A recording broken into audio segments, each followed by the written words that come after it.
രാമനാട്ടുകരയിൽ നിന്ന് വെറും 1 kilometre ഡിസ്റ്റൻസിൽ 7 saint സ്ഥലവും 2100 സ്ക്വയർ ഫീറ്റിൽ 4 ബെഡ്റൂമിൽ പണി കഴിപ്പിച്ചിട്ടുള്ള ഒരു പുതിയ വീടും ബഡ്ജറ്റ് ഫണ്ടിൽ കയ്യിൽ സെയിൽ നിന്നിട്ടുണ്ട്. ഇതിന് കറക്റ്റ് ലൊക്കേഷൻ പറയുകയാണെങ്കിലോ രാമനാട്ടുകരയിൽ നിന്ന് പെരുമുഖത്തേക്ക് പോകുന്ന റോഡിൽ ജസ്റ്റ് ഒരു 700 മീറ്റർ വന്നിക്കുകയാണെങ്കിൽ മലബാർ അവന്യൂവിൻ്റെ നേരെ ബാക്ക് സൈഡിൽ ജസ്റ്റ് ഒരു 200 മീറ്റർ ഡിസ്റ്റൻസിൽ ധാരിട്ട റോഡ് സൈഡിലാണ് നമ്മൾ ഈ വീട് സ്ഥലം സ്ഥിതി ചെയ്യുന്നത്. പുതിയ വീട് എന്ന് പറഞ്ഞാൽ വീട് പണി കഴിഞ്ഞിട്ട് 4 വർഷമായിട്ടുണ്ട്. പക്ഷേ ഇവിടെ ആകെ 1 വർഷം മാത്രമേ താമസിച്ചിട്ടുള്ളൂ. അപ്പോൾ വീട്ടിലുള്ള സൗകര്യങ്ങൾ പറയുകയാണെങ്കിൽ താഴത്ത് നിലയിൽ കയറി ചെല്ലുമ്പോൾ തന്നെ വിശാലമായിട്ടുള്ള ഒരു ഹാൾ വരുന്നുണ്ട്.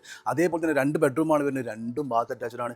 അതുപോലെ തന്നെ നല്ല സൗകര്യമുള്ളൊരു കിച്ചൺ വരുന്നുണ്ട്. ഈ മുകളിലത്തെ നിലയിലേക്ക് പോകുകയാണെങ്കിലോ അവിടെ 2 ബെഡ്റൂം വരുന്നുണ്ട്, 2 ബാത്ത് അറ്റാച്ച്ഡ് ഉണ്ട്. അതുപോലെ തന്നെ ഫ്രണ്ടിൽ നമുക്കൊരു ബാൽക്കണി വരുന്നുണ്ട്, ബാക്കിൽ ഓപ്പൺ ടെറസും വരുന്നുണ്ട്. ക്രസന്റ് ഹോസ്പിറ്റലിൽ ഇരുന്ന് ജസ്റ്റ് 1 കിലോമീറ്റർ ഡിസ്റ്റൻസിൽ മാത്രം സ്ഥിതി ചെയ്യുന്ന നമ്മളെ ഈ വീട്ടിൽ കുടിവെള്ളത്തിന് ഒരു അടിപൊളി കിണർ വരുന്നുണ്ട്. അതേപോലെ തന്നെ ജപ്പാൻ്റെ ഒരു കണക്ഷൻ വരുന്നുണ്ട്. മാത്രമല്ല ജസ്റ്റ് നിങ്ങൾക്ക് രാമനാട്ടുകര അതേപോലെ തന്നെ ഫറോക്ക് ഇനി NH66 ഇവിടേക്കൊക്കെ ജസ്റ്റ് നിങ്ങൾക്ക് 5-10 മിനിറ്റിൽ ഈസി ആയിട്ട് ആക്സസ് ചെയ്യാൻ പറ്റും.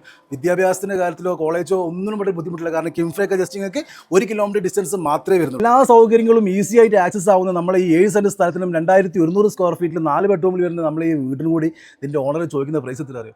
70 ലക്ഷം രൂപ. അത് ഓണർ മുട്ടിച്ച് പറഞ്ഞ റൈറ്റാണ്. പിന്നെ വേറൊരു കാര്യമുണ്ട്, ഇവിടെ വന്ന് കണ്ട് ഇത് ഇഷ്ടപ്പെട്ട് മൂപ്പരെ കൂടുതൽ ഇരിക്കുന്ന സമയത്ത് മൂപ്പര് എന്തായാലും നിങ്ങൾക്ക് എന്തെങ്കിലുമൊക്കെ ചെറിയ രീതിയിൽ അഡ്ജസ്റ്റ് ചെയ്തിരും. അതിൻ്റെ കാര്യങ്ങളൊക്കെ സംസാരിച്ച് ഇവിടെ വന്ന് കാണാനും ബാക്കി സെറ്റാക്കാനും വേണ്ടി ഓണർ നമ്പർ ഞാൻ മുകളിൽ കൊടുത്തിട്ടുണ്ട്. അപ്പോൾ ആവശ്യക്കാരുണ്ട് അതിലേക്ക് കോൺടാക്ട് ചെയ്ത് കാര്യങ്ങളൊക്കെ സെറ്റ് ആയിക്കോളി. അപ്പോൾ ഇതുപോലുള്ള വീടോ സ്ഥലം ബിൽഡിങ്ങോ ഫ്ലാറ്റോ വിൽക്കാനാണെങ്കിലും വാങ്ങാനാണെങ്കിലും റെൻറ്റിനാണെങ്കിലും താഴെ കാണുന്ന ബഡ്ജറ്റ് ഫണ്ട് നമ്മൾ കോൺടാക്ട് ചെയ്ത് അതിൻ്റെ നമ്മൾ സെറ്റ് ആയി തരും.